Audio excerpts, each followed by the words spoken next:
মনোরম পরিবেশ আইসা আপনার কার কথা বেশি মনে পড়তেছে?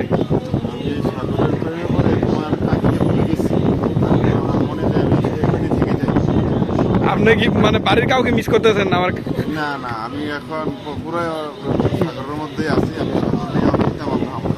ও, তাহলে আপনি খুব শান্তিতে আছেন না সাগর পারে? রাসেল মামু, এই সুন্দর মনোরম পরিবেশ আপনি কাকে বেশি মিস করতেছেন? ও, তার মানে আপনি আপনার ফ্যামিলিকে খুব মিস করতেছেন। যদি ফ্যামিলি জায়গায় থাকতো তাহলে আপনার খুব মানে ভালো করতো না। আচ্ছা ঠিক আছে মামু, নেক্সট আসার সময় আবার আমার মামিরে এবং আমার ছোট বোনদেরকে নিয়ে আসবেন। হাসান আঙ্কেল, আপনি এই মনোরম পরিবেশ মিস করতেছেন কাউরে? এই সুন্দর মনোরম পরিবেশে আমি আমার বেবিটাকে খুব মিস করতেছি। অনলি বিবি, বাচ্চারে মিস করেন না? তাইলে সমস্যা নেই, নেক্সট টাইম বিবি বাচ্চার সাথে করে নিয়ে আসবেন। মিস্টার ইমতিয়াজ, আপনি এই মনোরম পরিবেশে কাকে বেশি মিস করতেছেন? শুধুমাত্র এক কথা, আমার বউরে মিস করতেছি। বাচ্চারে না? বাচ্চারা তো আছে, হ্যাঁ, বউরে নিয়ে যদি আসতে পারতাম খুব ভালো লাগতো।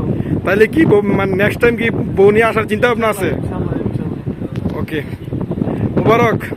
এত সুন্দর মনোরম পরিবেশ আপনি কাকে বেশি মিস করতেছেন? সবাইকে, সবাইকে বলতে ধরেন যারা আছে সবাইকে miss করতেছি। ফ্যামিলি সবাইকে না? তাহলে নেক্সট টাইম কি একাই আসবেন না ফ্যামিলিকে সাথে করে নিয়ে আসবেন? সাথে নিয়ে আসার চেষ্টা।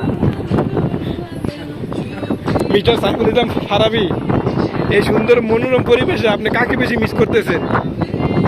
ঘুম? মানে তার মানে কি আপনি বাড়িতে ঘুমাইতে পারেন না?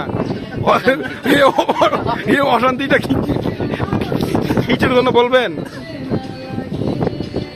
এ অশান্তি কিসের জন্য বাড়িতে ঘুমাইতে পারেন না? এই যে এত সুন্দর মনোরম পরিবেশে মানুষের দৃশ্যগুলো দেয়, এই যে সাগর কত সুন্দর, আর আপনি এগুলো না দেখে কি নিখুঁত ভাবে ঘুমাইতেছেন? সবার